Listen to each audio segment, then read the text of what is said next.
Hello, everyone, and welcome to the Unauthorized Disclosure podcast. I'm very pleased to be joined by my co-host, and actually I'm going to do this and move her because Thank you. I typically would like to be on the same level. And her name is Rania Kalik. She's very wonderful. And we're pleased on this week's Unauthorized Disclosure podcast to be joined by Antony Loewenstein, who is based in Australia, joining us there in the evening. He's the author of the book, The Palestine Laboratory, How Israel Exports the Technology of Occupation Around the World. He's also a past guest. A previous book he wrote was Disaster Capitalism. You might be familiar with his work, and we're very pleased to be speaking with him again. Thank you for joining, Antony. I'm rapt to be here. Thanks for having me, guys. And so I suppose we can get specific immediately, and we probably should, but I always feel like since writing a book is such a project, it's worth asking the author why you chose to write the book or why you framed it like this. I mean, you've done some work on Palestine and the Israeli military occupation for some time. You're familiar with these issues. I know that you do a lot of global correspondent work. Disaster capitalism took you to these areas. You probably, in the course of reporting on that book, came across material that you were able to use for this book. So, why this project? So I've been reporting on Palestine for about 20 years, and I first went there in 2005. And every 3 or 4 years, I went back there reporting from the West Bank or Gaza.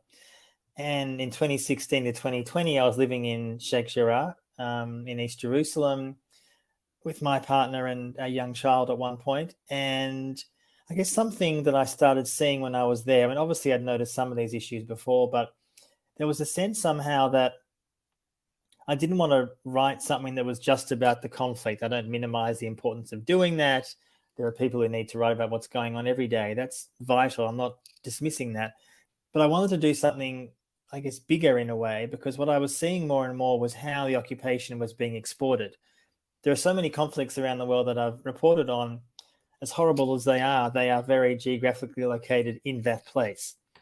I was living in South Sudan in 2015. South Sudan has got a horrible conflict for the last decade plus, huge death toll, but generally what's happening there stays there. What's happening in Israel-Palestine is not staying in Palestine. Of course, Palestinians are suffering under occupation, that's to be sure. But what's happening is Israel has exported the occupation to various places around the world, the technology, the tools, the methods, the ideology, and very effectively, from its perspective. And I felt it was worth exploring what that would actually look like and why Israel was doing that. I think it's such an important, I've always thought this was a very important topic because, there are these places where people live that, where people have very few rights. They're places of extreme vulnerability. And in situations like that, you have the opportunity to use it as like a laboratory for the world, which is essentially what this is all about, right? Is like Palestine being this kind of laboratory. It reminds me of a conversation we've had before with Todd Miller, who's done a lot of work about border militarization. And he actually makes a similar argument about how borders are also kind of like these laboratories where all these kinds of technologies of surveillance and domination are tested on people who really don't have any rights because they're just like refugees and migrants and things like this. And in a way, if you could argue that this is Israel being internationalist. I'm just joking. But why don't we, I think one good way to look at this, because there's so much involved here, is maybe if we talk about maybe different geographic areas of the world. So why don't we start with Israel in Latin America, which is something you go into, which some people have maybe heard something about before in terms of Israel's role in certain Latin American countries. Other people may have no idea, and it does seem kind of strange because Israel is on the other side of the world. But tell us what's going on there, and what does that have to do with Palestinians? So what I do in the book is I do a brief history lesson, not kind of in a dull way, but I look particularly at how Israel is able to monetize its military, not just since 67, but since really not 48 necessarily, but certainly from the 1950s. And really from the 1950s and 60s, there are a number of Latin American dictatorships, mostly backed by the US. This accelerated after 1967, not because of that war, but certainly accelerated in those decades after 67. And a lot of those regimes were looking at what Israel was doing, particularly in the West Bank and Gaza, with admiration. How they were fighting what they saw as a noble counterinsurgency, how they were fighting against local populations, how they were controlling Palestinians, and that was seen as something they wanted to copy themselves. So you had huge numbers of Israeli military figures, both public and private, going to Latin American countries. I'm talking about Guatemala, Colombia, and others, Honduras, particularly in the 70s and 80s, although it started before and it continued after then, to train local militaries. We're talking about everything from death squads to torture methods to selling weapons. And I have in the book lots and lots of these quotes of leaders or military figures in these countries talking about why they so admired Israel. They didn't particularly do it because they liked Jews or they disliked Jews. I mean, often these regimes, to be clear, were deeply anti-Semitic regimes, discriminated against Jews, publicly hated Jews, and yet this had no impact on Israel and Israelis working for these regimes. So it was more propping up these regimes. And one thing that became very clear in this period was that Israel almost became America's wingman. And what I mean by that is that militarily, America, of course, was then and now the world's biggest superpower. It provides roughly now 40% of the world's weapons. That's actually a number is increasing in the last few years. But back then, America remained the world's biggest arms dealer. And even in countries that America felt, for whatever reasons, often politically, they could not sell weapons, Israel often came in and sold weapons to those nations with the knowledge of America. In other words, they worked hand in hand. So in times where a certain regime, Guatemala, Colombia, committed egregious human rights abuses, massacres, there may have been a brief time in the US Congress then where there was pressure not to sell weapons to country X or country Y. When that happened, Israel was more than happy to fill that void and selling everything, as I said, from the tools and technologies back then, which included surveillance technology. Obviously, it was pre-digital, but there was surveillance technology. But also, in some places, it was the ideology. Now, not so much ethno-nationalism necessarily back then, although that was part of it for some places, but it was also the ideology of domination. Why certain people, for example, in Guatemala, under a genocidal regime, were deemed to be justified to be exterminated. Israel was providing clear and obvious, which wasn't, by the way, even secret at the time. I have details in the book of CBS News reports, hardly alternative media, openly talking about why the Guatemalan regime in the 80s wanted Israeli assistance, openly were calling for more Israeli assistance. And the Guatemalan regime at the time were literally committing genocide against their own indigenous populations. So although for most people who are sane, that would be seen as not even question, you wouldn't even say crossing a red line. That's so beyond the pale. But that actually was a wonderful advertisement for Israeli experience in technology in that part of the world and many other parts of the world. So obviously I'm not saying in the book or arguing that the only country in the world that provides this is Israel. That's not true. The US remains almost the king, the dominant in virtually every country on the planet. I mean, I think America's got 750 bases around the world. Israel can't compete with that. Israel doesn't have massive amounts of military bases. But what Israel does have in its backyard is an occupied population and has that for now 56 years. And this obviously goes back to 48. I mean, particularly it accelerated after 67. So you have a captive population that Israel tests weapons on, tests tools and technologies on, and that then is used, and Israeli companies say this quite openly, it's battle tested in Palestine, the West Bank, Gaza, East Jerusalem. This was happening back then, and it's massively expanded after 9/11. You're on mute, Kevin. Yes, I am. I wanted to get really specific and ask you about this diplomatic cable that WikiLeaks published from Colombia. And I'll just reference it from your book because your publisher was very nice to send me a copy so that I could do this interview today. You read about Colombia and the Israeli relationship, and that a State Department cable from Bogota in 2009 revealed the presence of Israeli company Global Comprehensive Security Transformation, or Global CST, that was founded by Major General Israel Ziv, a former head of the Operations Directorate of the IDF, which is the military. The firm was contracted to assist the Colombian military in its war against the FARC rebel group, and the cable was scathing. Over a 3 period, Ziv worked his way into the confidence of former Defense Minister Juan Manuel Santos by promising a cheaper version of U.S. government assistance without our strings attached. We and the government of Colombia learned that Global CST had no Latin American experience and that its proposals seemed designed more to support Israeli equipment and services sales than to meet in-country needs. And then you go on and share some more details, but maybe you want to tell us how that might be a quintessential example of what you were uncovering as you researched the book. Let me just say on that point before I do that one thing I found throughout researching and writing this book, as I pretty much found for the last 15 years, that WikiLeaks documents, this is going to be a shout out to my fellow Australian Julian Assange, is so essential to understanding the world. I mean, I say this over and over and over again, that if anyone, any journalist, thinker, human wants to understand how global power works, WikiLeaks documents, I mean, I know I'm preaching to the converted here with you guys, but I'm just saying, I think it's important that people realize that a lot of Assange has been demonized for so long that this document, and along with millions of others, really explains so much how power works, which I think, in my view, is a big reason why he's being prosecuted and killed by process at the moment. But I just wanted to say that just as an aside.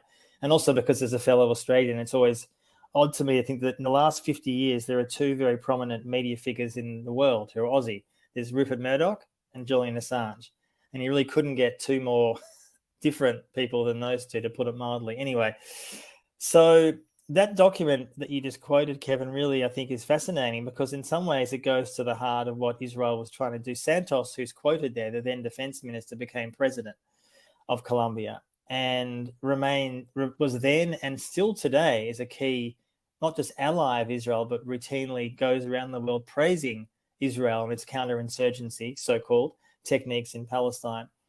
And one thing that you find that the document reveals is that in the last, happened particularly since the 70s, but accelerated since 9/11, the mass privatization of Israeli repressive services. The US obviously has done that with Blackwater and many others as well. So it's not unique to Israel, but Israel has done this very successfully, again, from its perspective, that there are so many people. It's like a funnel.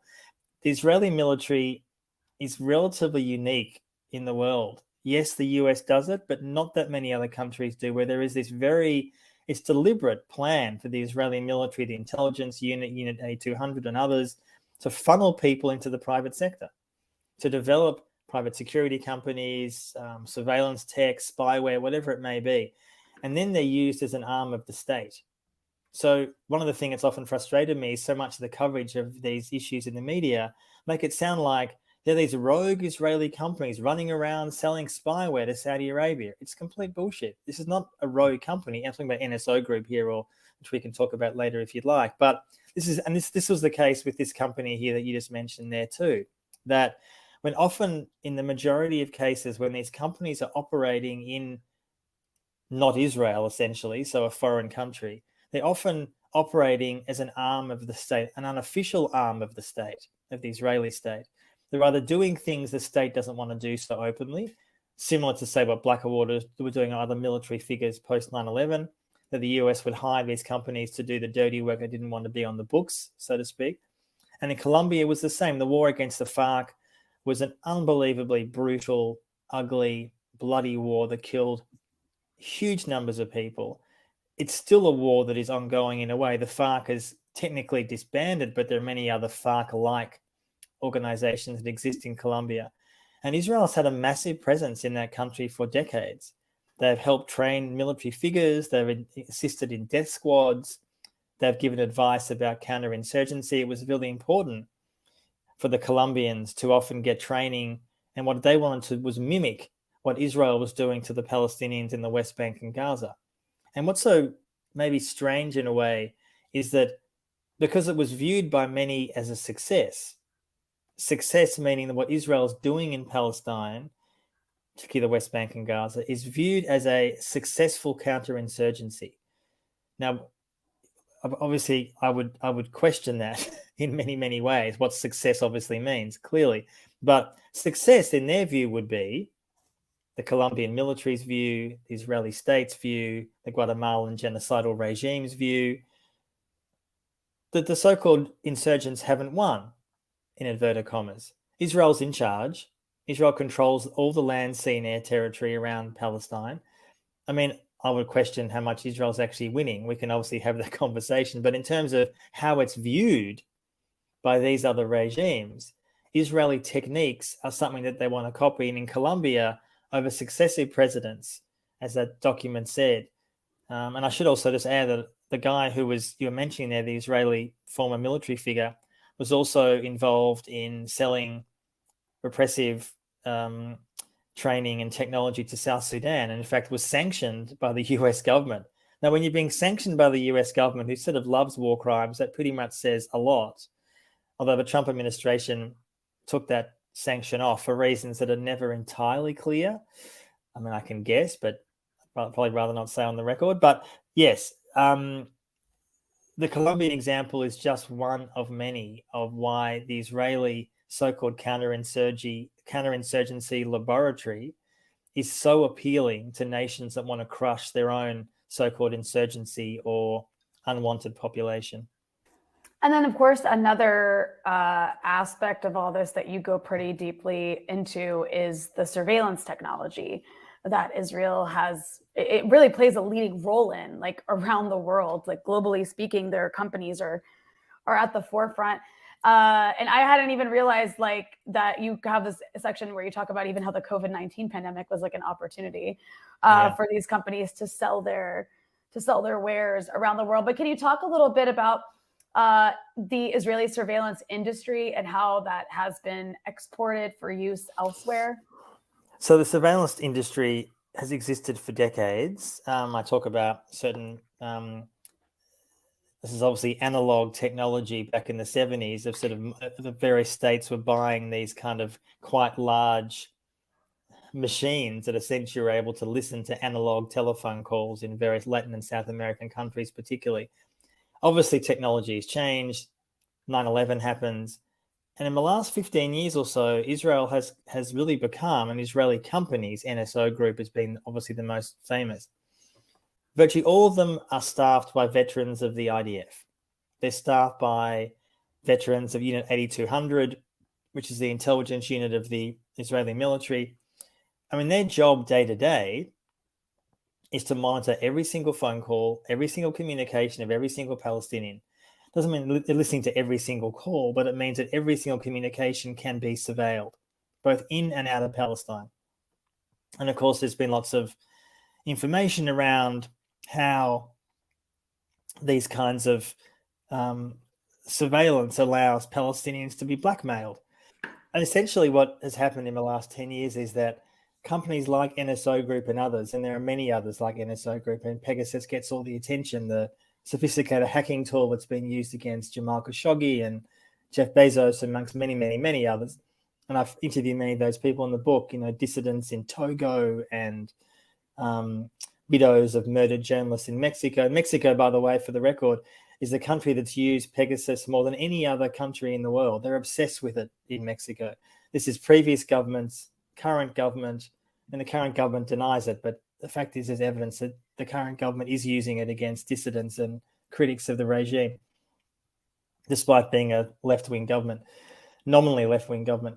But what Israeli spyware has done is that it has basically become, they're world leaders in the field. I mean, the top 2 or 3 companies are Israeli. I think this really goes to the heart of what's happening in the last few years. So Biden comes in and he quite remarkably initially puts a sanction on NSO Group and one other company, which at first, on the face of it, seems like quite an important thing. Israel is a close ally of the US. Why the hell is he sanctioning NSO Group?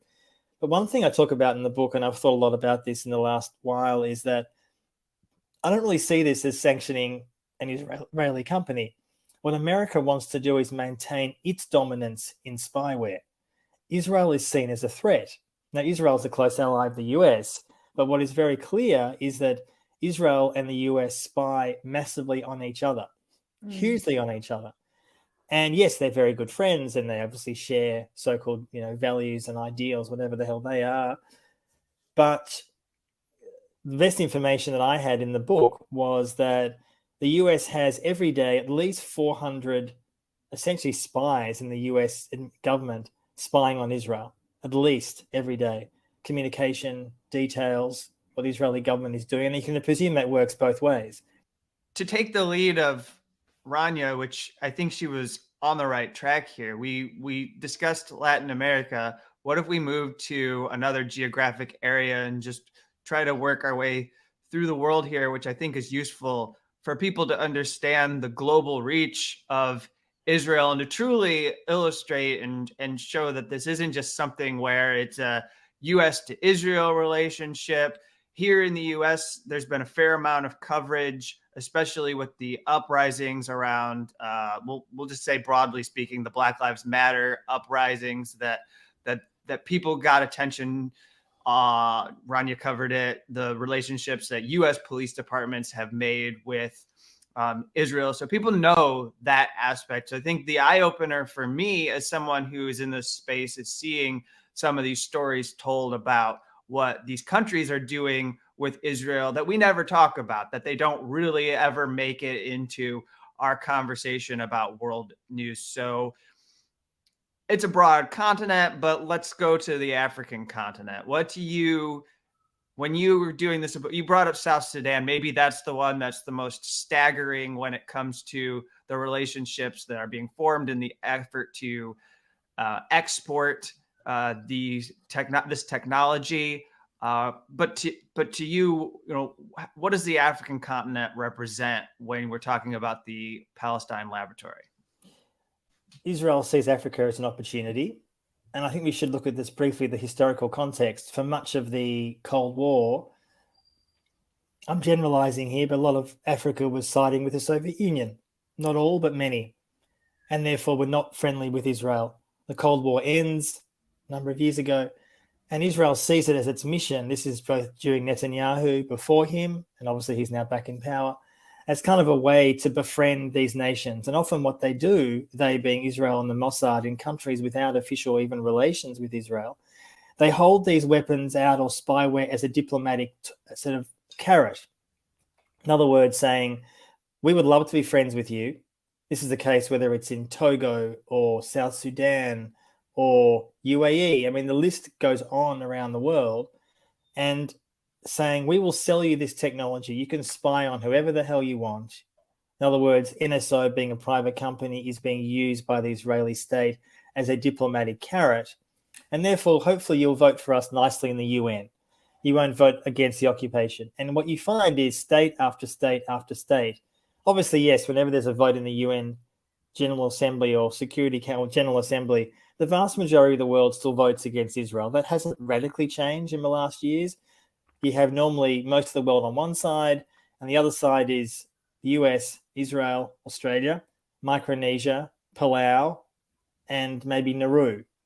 So I'm very glad Australia is on the wrong side of history there, which is very painful for many of us here. But you do find in a number of votes in the UN, some of these countries that Israel has sold spyware weapons to are voting with Israel or are abstaining. And that does make a difference because, as I say in the book, for a long, long time, I guess you could say the savvier Israeli officials realized the occupation was going to be a problem for them. A problem meaning to get diplomatic support globally. They kind of realized that a lot of people just didn't like the fact that they were occupying another people seemingly indefinitely. So how do you kind of address that if you have no intention of ending the occupation? You develop weapons. You sell weapons, you sell technology, you sell spyware, you sort of make it seem like if you as a regime want to repress your own people, and Africa was a key place for this, both in the past and today. I mean, South Sudan, just as an example, the Israelis have sold spyware to the South Sudanese regime under President Kiir, who is a dictator. He's a brutal dictator. There's been horrendous war crimes committed there. The country founded in 2011, but there's been a civil war there for now 10 years, since 2013. And there's clear evidence that the Israelis were selling this horrible spyware to an utterly brutal regime. Why? On one level, it's money. I mean, money is definitely a factor. It's partly capitalism, to be sure, and frankly, disaster capitalism. But also, I think it's a way to get influence.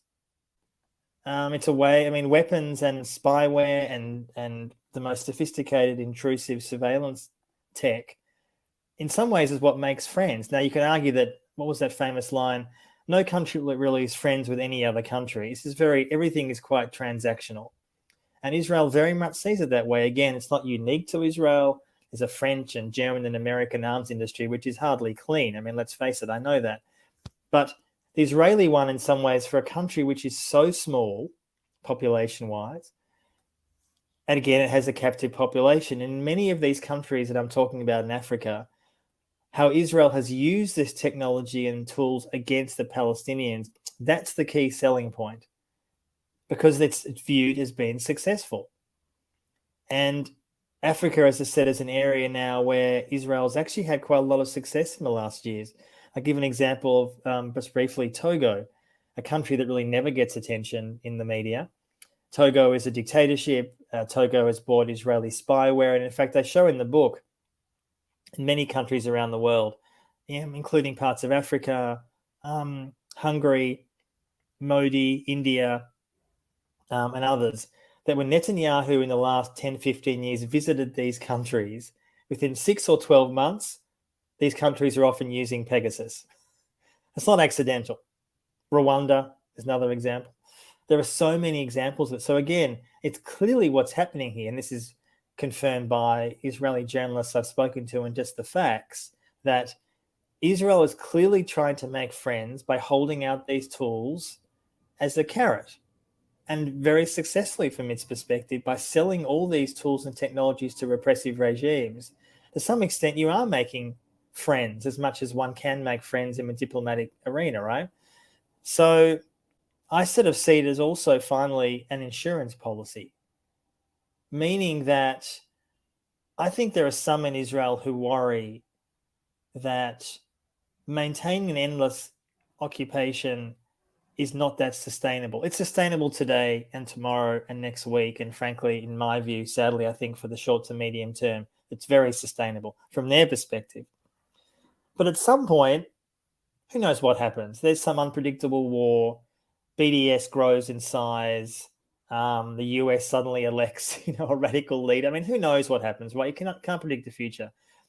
But if you've sold so many tools and technologies and spywares to so many other countries around the world, it's almost like they need you. They need you to keep selling the technology, updating that technology, maintaining that technology. And you see that in country after country after country. To me, Israel is relatively secure in its position as an occupying power, because not just because the international order is set up in a way that virtually no one opposes. The Arab countries are mostly now in bed with Israel. The US is too. The EU might release a terse, press release and say they're very concerned about the occupation. Like, where is that pressure going to come from internationally, country-wise? I'm talking about. I'm not talking about civil society. I'm talking about country-wise. At the moment, Israel would feel pretty comfortable. There's not a lot of international pressure on Israel at all, in fact. One might not necessarily think that if one reads parts of the international media or look at votes in the UN, but realistically, day to day, Israel has very few opponents internationally, I would say. And I think a key part of that now is by selling all this tech and technology and repressive tools. Israel's now the 10th biggest arms dealer in the world, by the way. They're insuring themselves from potential future headwinds by making friends with so many other countries. And at the moment, I would say from their perspective, it's working. Another aspect of all of this that I think is interesting, and I love the title of this chapter, by the way, because it's so just straightforward, is social media companies don't like Palestinians. That's like the best articulation of this issue that I've ever heard. And I mean, we've all seen that happen. We've all seen Palestinian outlets and Palestinian voices be completely scrubbed from online for reasons that don't make any sense. While of course, actual Israeli voices that can call for a genocide of Palestinians, and there's no repercussions for that. Yeah. And this is really widespread. I mean, we're talking not just Twitter, not just Instagram, it's also like Facebook and YouTube. And even at this point, you know, I don't know if you had this in here, but like even these AIs like ChatGPT, I think I saw, which isn't a social media company, but whatever, it's, you know, online. Yeah.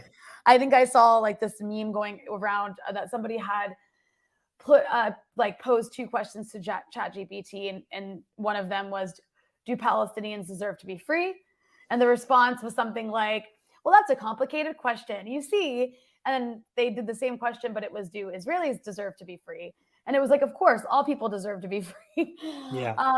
Anyways, can you talk a bit about the social media company aspect of all this, the Israeli role and influence over social media companies when it comes to actually censoring certain voices on this issue? You know, one of the interesting things about this is that Israel, when I say Israel, elements in the Israeli government are worried that it's much more difficult to control the media narrative with social media. You know, back in the day, until relatively recently, in the US, for example, there's a handful of major newspapers, and with some exceptions, and, you know, studies have shown this, Palestinian voices are virtually invisible, have been for essentially ever. That's changed a little bit now, I mean, obviously ridiculously slowly, but, you know, now and then you do read a Palestinian in the New York Times, you know, wow. But social media presents a challenge because lots of people are using it. There are people in Palestine who are tweeting and Facebooking and Instagram what they're seeing on the ground. There's a war in Gaza, and they're showing people what's happening, what their lives are like, what a brutal occupation looks like. And Israel was worried about that. And how they addressed that was a few ways. One, putting huge amounts of pressure on these companies to essentially censor or shadow ban Palestinian perspectives, Palestinian voices successfully.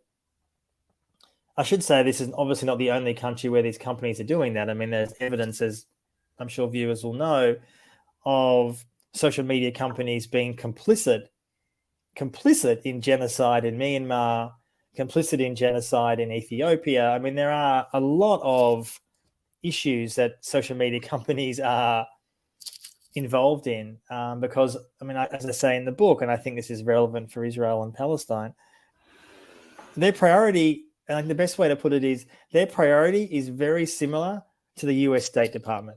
What I mean by that is that the language and the way in which they deal with countries and conflicts usually mirrors the US State Department's approach. So if, for example, you're a friend, but you commit abuses, it may be overlooked. Mm-hmm. If you're a so-called enemy, then, well, I mean, the Palestinians, for example, amongst others, enemy of, say, the US, or enemy, I mean, of the Israelis, you're going to be censored. And there's also evidence of these companies routinely being lobbied hugely by the Israeli state, by Israeli officials. Palestinians in Palestine, Palestinians in general, don't really have the same ability or tools to do so. And I give some examples in there of what's happened since the Russian invasion of Ukraine last year, where it's very clear that so many of the so-called rules that are applied here are totally arbitrary. If you generally are a Palestinian and you would write something on Facebook like, Netanyahu deserves to die and I want to kill him, for example, good chance it'll be censored or removed. And I'm not saying that necessarily is a bad thing. I'm saying that's generally what would happen. As Rania said, there are heaps of examples of Israeli Jews posting genocidal comments, violent comments, organizing violent attacks within Israel itself, not censored, not cut, not removed.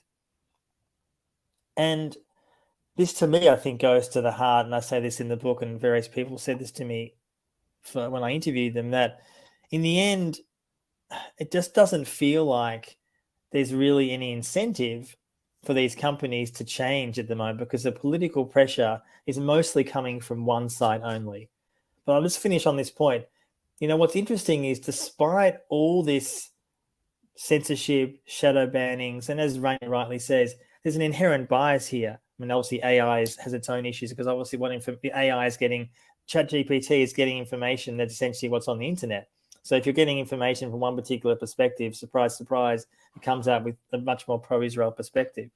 But I think it's also worth saying that I think that there's a reason in many countries, including the US, that public opinion is changing on Palestine. And the polls show this very, very clearly. This year, for the first time, more Democratic voters support Palestinians than Israeli Jews. There's been a couple of surveys of young American Jews in the last few years. The most famous was in 2021, where a quarter of American Jews said Israel was an apartheid state. I think a quarter said Israel was committing genocide against Palestinians. This would have been unheard of 15, 20 years ago. And to me, this has a lot actually to do with social media. So it's happening not because of the mainstream media, but in spite of it. And so therefore, yes, there's a massive amount of censorship. I'm not, obviously the book goes into detail, and I'm not minimizing any of that. But I think in some ways, Israel is fighting, to some extent, a losing battle on this front.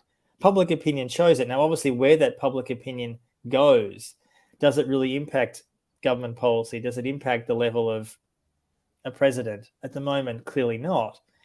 But I do think that social media and the ability for, with all the censorship and shadow banning that goes on, that Palestinians are still able to be heard and seen, and their experiences conveyed to people, is having an impact on how people view this conflict, which to me, that side of it is positive, and public opinion is reflecting that. Mm-hmm. All right, Antony. Is it okay if we keep you for just a couple questions and do a segment just for our subscribers? Are you okay with that? Of course. All right, well, then let me do a clean wrap up here. All right, thanks, Antony. Everybody out there should pick up a copy of the Palestine Laboratory.